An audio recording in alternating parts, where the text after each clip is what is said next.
पिछले कुछ दिनों से प्राण प्रतिष्ठा शब्द के बारे में काफ़ी सुनने को मिल रहा है। लेकिन ज़्यादातर लोग इस बारे में नहीं जानते होंगे कि असल में प्राण प्रतिष्ठा होती क्या है और इसे क्यों किया जाता है। धर्मगुरुओं की माने तो मूर्ति स्थापना के समय प्रतिमा रूप को जीवित करने की विधि को प्राण प्रतिष्ठा कहते हैं, जिसमें प्राण शब्द का अर्थ जीवन शक्ति से होता है, तो प्रतिष्ठा का मतलब स्थापना है। इस तरह से प्राण प्रतिष्ठा का मतलब हुआ जीवन शक्ति की स्थापना करना। आइए जानते हैं मूर्ति की प्राण प्रतिष्ठा क्यों जरूरी है और इसकी विधि क्या है। प्राण प्रतिष्ठा की विधि। सर्वप्रथम जिस देवी देवता की प्रतिमा की प्राण प्रतिष्ठा होनी है, उसे गंगा जल व कम से कम 5 पवित्र नदी के जल से स्नान करवाते हैं। फिर साफ वस्त्र से मूर्ति को पोंछते हैं।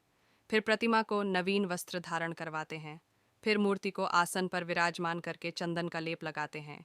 इसके बाद उसका विधिवत श्रृंगार होता है और निहित मंत्रोच्चार के बाद विधिवत शास्त्रवत वर्णित विधि से प्राण प्रतिष्ठा की जाती है। प्राण प्रतिष्ठा के पहले उस मूर्ति का नगर में विधिवत यात्रा होती है। ये एक सामान्य विधि है। इसमें ज्योतिष व कर्मकांड के विद्वान पूरे नियम से प्राण प्रतिष्ठा करते हैं। भगवान का भोग लगाते हैं। हर देवता का पुष्प अकच्छत भोग अलग अलग होता है।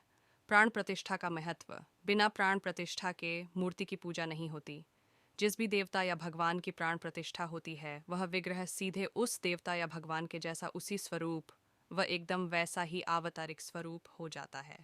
ये भगवान के साकार स्वरूप की उपासना पद्धति का श्रेष्ठतम तरीका है। मंदिरों में भगवान की प्रतिमा स्थापित करने से पहले उसकी प्राण प्रतिष्ठा जरूर की जाती है। कहते हैं ऐसा करने से मूर्ति में प्राण आ जाते हैं और वे पूजनीय हो जाते हैं।